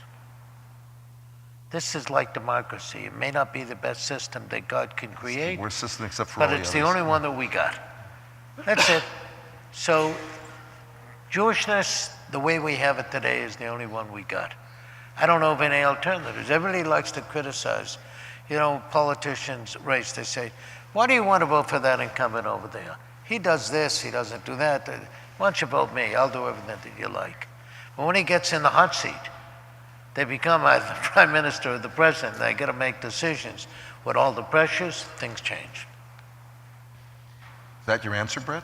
I put Brett on the hot seat. By the way, I want to applaud your column about Israel academics. He wrote a brilliant column in the Wall Street Journal lamenting the fact that Israel has a brain drain, losing all these Nobel Prize winners to other universities. Well, and that's something that we should be thinking about how to reverse. That's an important consideration for Israel, that it remains a center and a net importer of human excellence, not a net exporter of human excellence. Look, more numbers would be great. Would I be happier with Israel with 50 million Jews as opposed to 6 million Jews? Sure. Is that likely to happen? No, it's not likely to happen. Is it something that should concern us? Yes. Should it be our primary concern? I'm not so sure.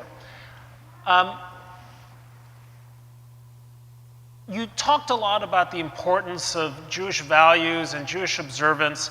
The important Jewish value that I observe as a person who is as minimally Jewish as you can be without actually tipping over into Unitarianism is a sense of loyalty. And I think the distinction here is between those Jews who assimilate but remain loyal and those Jews who assimilate but betray.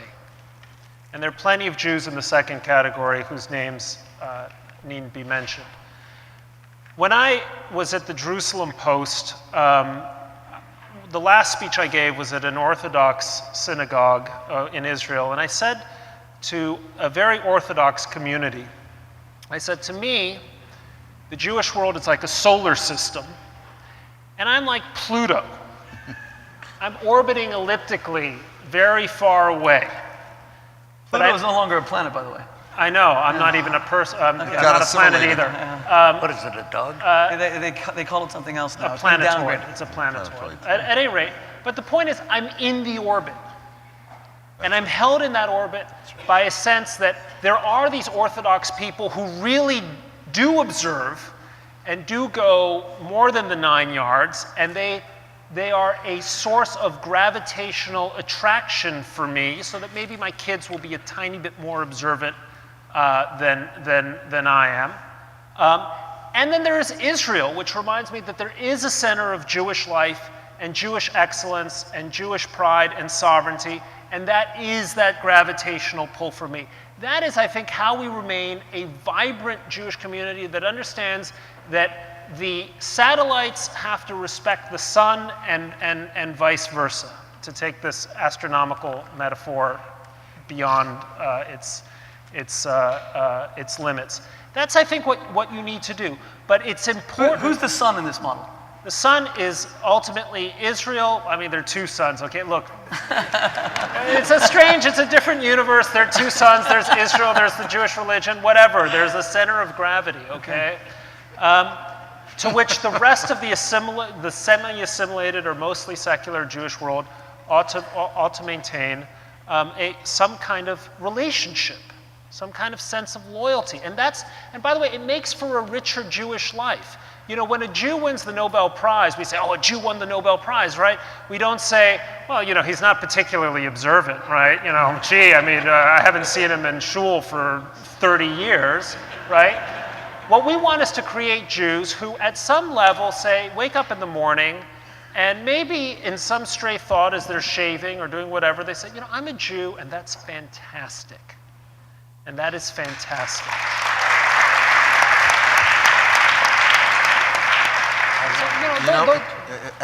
At Hillel, when we were trying to figure out what kind of possible outcome, what are the metrics and the measures? I mean, it's something of a business. What's success? So it's an inelegant term, but you just reminded me of it. For me, it was, if Jewish kids walk off of campus and say, this Jewish thing means something to me, then we won.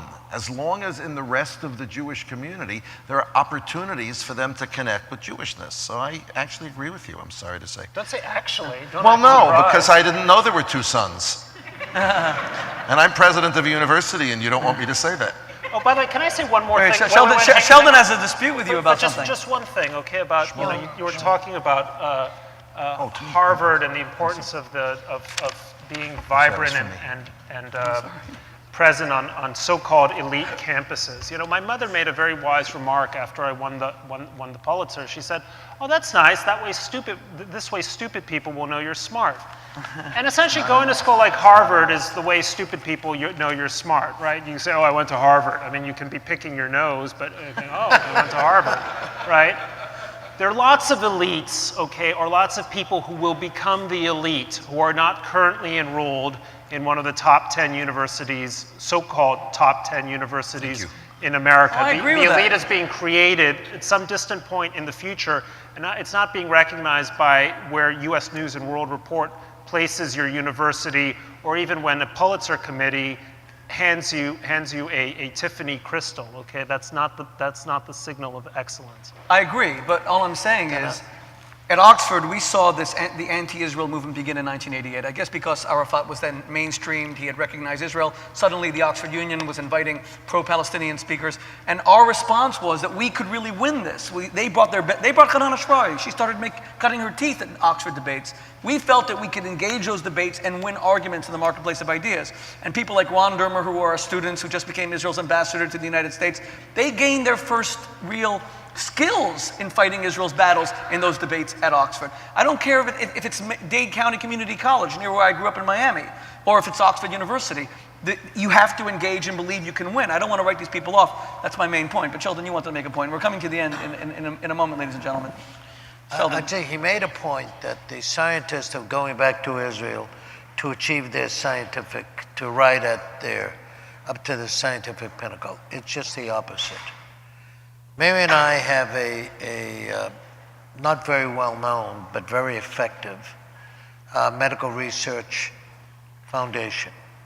We've created a collaborative way of conducting medical research that has fundamentally changed the way medical research is conducted. Not according to us, according to the scientists. At our peak, we supported 200 scientists in 70 different institutions. In Israel? No, all over the world. But we have maybe 6 or 8 in Israel, Weizmann, Technion, Hadassah. We study 6 or 7 cancers, a couple of neurological issues. We don't publicize it very much, but we laid back during the recession, and now the last couple of years, we picked it up again. In the last 3 years, we have published 445 scientific papers, collaboratively. So I want to tell you, this was a big subject. We about quarterly, we bring 1,500 scientists in, and we just had a group of scientists in a couple of weeks ago. These are the tops of the top in all the cancers. One of our scientists who runs our cancer program discovered Herceptin, the medication that treats 25% of women with breast cancer. But anyway, what I want to tell you is here's the reason why we can't keep scientists in Israel. And we had a lot of scientists in Israel talking about it there. The reason is there's no such thing as the NIH over there. The National Institutes of Health, that is a government funded, they fund about 30 billion in doing their own research. This is like the United States Hospital and the United States Research Group. We even financed some of the programs at the NIH and the NCI, the National Cancer Institute. The problem is there's no NIH there. So people who want to study can't get grants. They can't get grants, so they come over to the States where they can get grants. So the magnetism is pulling in this direction, not going the Israeli direction. That's the reason why they're not there. Got to do a column about that. Okay. I could put you in touch with 1 or 2 Nobel Prize winners. One of them is somebody we support up at Technion. Nobel Prize winner. They just don't have the money to support the scientists.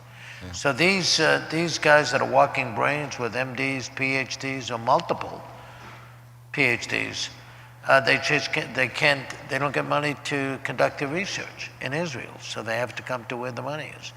This is like, who's that bank robber? Yeah. Yeah. Why do you rob banks? Who? That's where the money is. Yeah, Willie Sutton. Why do you rob banks? Well, that's where the money is. So why did they move to the States? Because that's where the money is. Okay. We started by discussing the existential threat to Israel from Iran. Well, every life has a body and a soul, so we discussed the existential threat to the body. Then we went to the soul, assimilation. And I want to put the last question to each of the panelists, giving short responses, please, back to the existential threat so that we close the circle. Prime Minister Netanyahu will be in Rome tomorrow for meetings with John Kerry. It is widely believed that President Obama would like to see a peace deal before he leaves office. He has stated as much. He won a Nobel Peace Prize already. Many people feel he feels he has to earn the Nobel Peace Prize. What better way than Israel? I mean, that's perhaps my interpretation and that of others on it.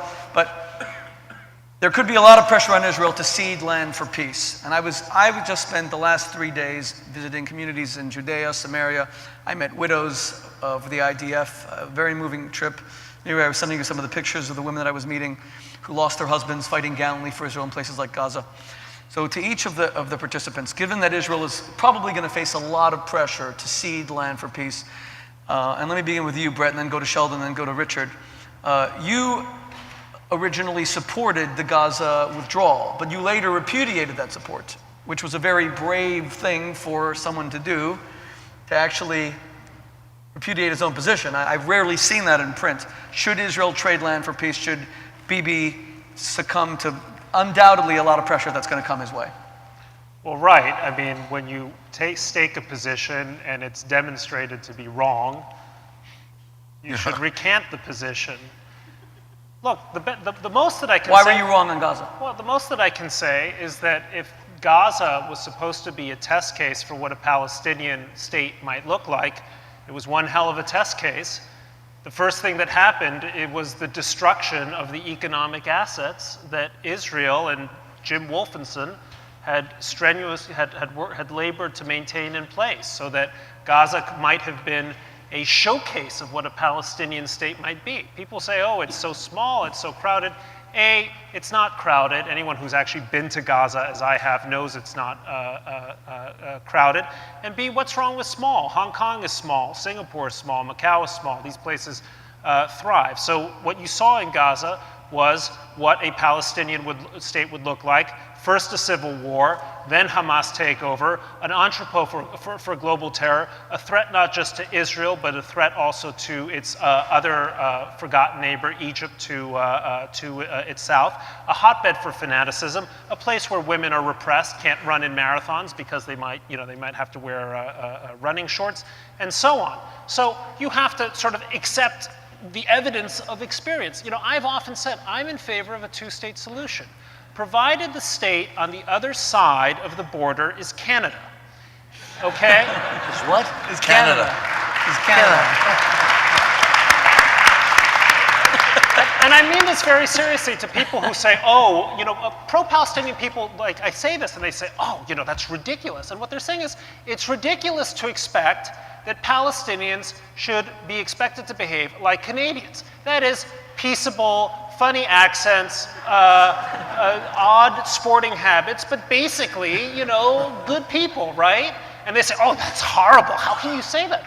No, it's horrible of the so-called pro-Palestinians to just write off the Palestinians as a people who are totally incapable of liberal, democratic, peaceable, tolerant, pluralistic government. So by all means, I go back to the 1967 lines. If the 1967 lines are the 49th parallel, I have no objection to that.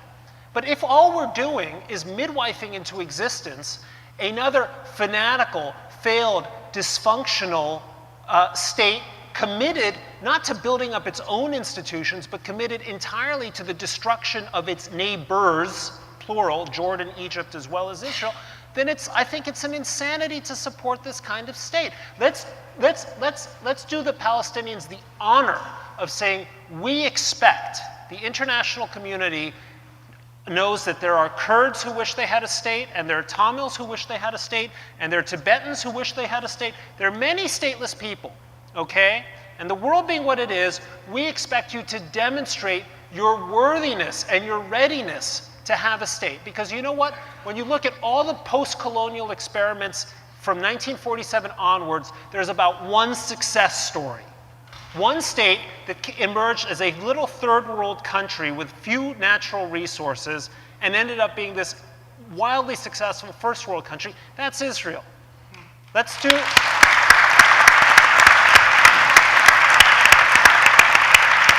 to the Palestinians, we look forward to where your faculty produces more than so-called engineers who are experts in explosives. Show us what you can produce in terms of agriculture, in terms of genuine human rights, in terms of theater, the arts, respect for culture, respect for antiquities. And by the way, am I saying anything outrageous? I'm not. But there are a few people in this audience who are going, oh my God, it's outrageous. No, people are not born with a natural, immediate right to self-determination. They have to demonstrate that right. That is the reality of politics and history. So let us say to the Palestinians, by all means, prove to us you want to earn the right to have a state that will make you, as Palestinians and the rest of the world, proud. Okay.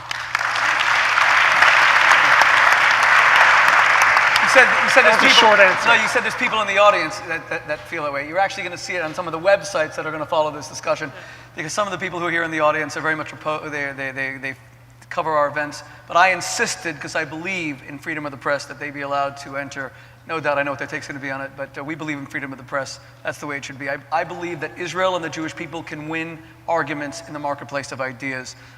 That's what Israel represents. It's an open democracy, and that's what we always practice. Sheldon, should Israel be prepared to trade land for peace?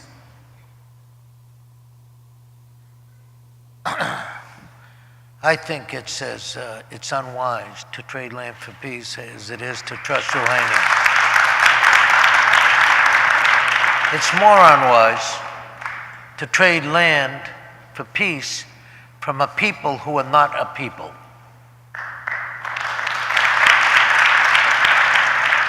You cannot find a serious book covering history that uses the word Palestinian referring to a people prior to, I'll take a round point in time, the Second World War. The Palestinian people were not created until the PLO was created in 1964. There's no such thing as a Palestinian. Do you know what they are? The Palestinians call themselves Southern Syrians. They're the Syrians that were left over from the district of Syria that was so named in the Ottoman Empire. When France was sent in by the League of Nations and Britain was sent in by the League of Nations to break up those areas and to demarcate the borders, they put in Syria, the French put in Syria and Lebanon, and south of there, the Arabs that lived there, the Syrians, were left over because they lived in Palestine. Now, I'm saying Palestine, it was south of Syria. So they called themselves Southern Syrians. Now, I was just given a book last night by a Joan Peters, who wrote a book that cut short my hope to commission a scholarly study about the Southern Syrians and who make up the Arabs. Mark Twain in the 1800s went from Jerusalem to Haifa, and he said he hardly saw anybody except goats and sheep and Bedouin. There's no such thing as the Palestinian people. They have fooled the world very successfully. I don't like Arafat. I don't like what he stood for. He stood for the destruction of the Jewish people. Give them a state by which they're going to say, oh, we're not going to be demilitarized, and compromise with them. Oh, here's a good compromise, somebody could say. You want to kill, you say to I can imagine a meeting between an Israeli Jew and the Muslims. Muslims, you want to kill 100% of the Jews. We don't want you to kill anybody, so let's compromise. We'll surrender half of the Jews so you could kill him, and then the other half of the Jews will stay alive, and both of us get a compromise. Can't get everything we want, but we get some of what we want. It's ridiculous. These people espouse the destruction of the Jewish people worldwide in the state of Israel.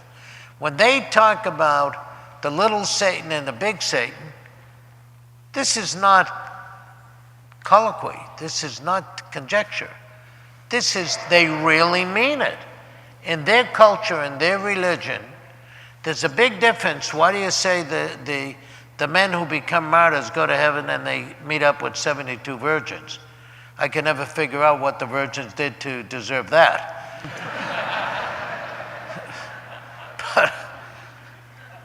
But they do distinguish between heaven and hell. Hell, to them, they really believe in it. So America is the great Satan because it's a larger country, and Israel is the little Satan. So they get rid of one, they're going after the other. Nobody believes him. Nobody believes Hillel Cook when he came to this country and tried to convince Roosevelt that millions of Jews were being gassed. Nobody believed him. So nobody believes that what they have in mind. So I think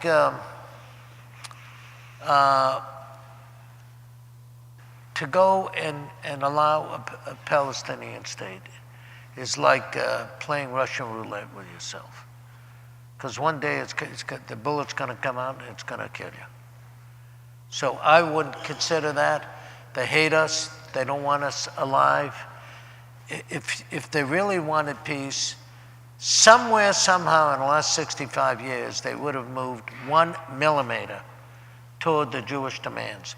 They're always saying, well, we want, you got to show a confidence-building measure. That's a lot of baloney. Why don't they show confidence-building measure? As I said earlier, all you got to do is not have terrorism for 5 or 10 years, and you convince the Jews you're going to be peaceful. This is not an issue about a grievance. Like the Japanese attacked Pearl Harbor because in the Second World War, the United States cut off the flow of oil to Japan to punish them for attacking and taking over China. This is not a territorial issue. The Arabs have 500 times more land than Israel has. And by the way, the biblical Israel, or Palestine, was Israel plus Jordan. So I don't understand why we're listening to these guys and we feel compelled to say, talk about a two-state solution. For what? So you're opposed to land for peace. And finally, Richard. Yeah. How often do you ask this question? How often do I answer it? First of all, I mean, I think there's been incredibly cogent comments by two esteemed colleagues, but I'll only make 2 comments. One is, I can't find a place where a country has an obligation to commit suicide. You know, that's the bottom line. Number 2, I'm going to be a little unpopular now in terms of a 2-state solution. I think we have passionate discussions among ourselves. I think we need to be supportive of the state of Israel in every way. I think the decisions, ultimately, the decisions about negotiations and peace are the proper province of the people who live in the state of Israel. And I think we can talk among ourselves. But until I move there, I want to be supportive of the government of Israel, and I want the government of Israel to direct its own future. Fair answer. Well, I have 3 kids there now, thank God, so I hope that counts for having some say, but I agree with you. Not nearly as much as anyone who lives there and defends the country, etc. Ladies and gentlemen, thank you so much for participating in this very spirited conversation. Wait. We have a vote of thanks from Ken Abramowitz. Ken is a supporter of many of these live events. These live events are critical to fostering a values-based conversation from the perspective of the Jewish people. And Ken will do the vote of thanks. Thank you, Ken. Just give us one moment, please, ladies and gentlemen. And I want to thank the speakers for being very candid and for having a free... Someone lost a wedding ring? Did someone lose a wedding ring? Really? Mort Klein's wife threw away his wedding ring. Everyone, please show respect for us to end this event properly with our vote of thanks from Ken Abramowitz, who helps us put on these events. Thank you. Ken, go ahead. Thank you very much, Shmuley. I just wanted, in 5 minutes, I wanted to mention 3 quick things. Number 1, I want to thank you, Shmuley, for organizing this at very short notice. You're doing a great job. Keep doing it. President Joel, thank you for hosting us here. Very gracious of you. Sheldon and Miriam, thanks for all that you do for the Jewish people and for world business. And Brett Stevens, as a professional analyst, I always look at other analysts to see how much they agree with me or I agree with them, and you come pretty close in the 98-99 category, so keep it up.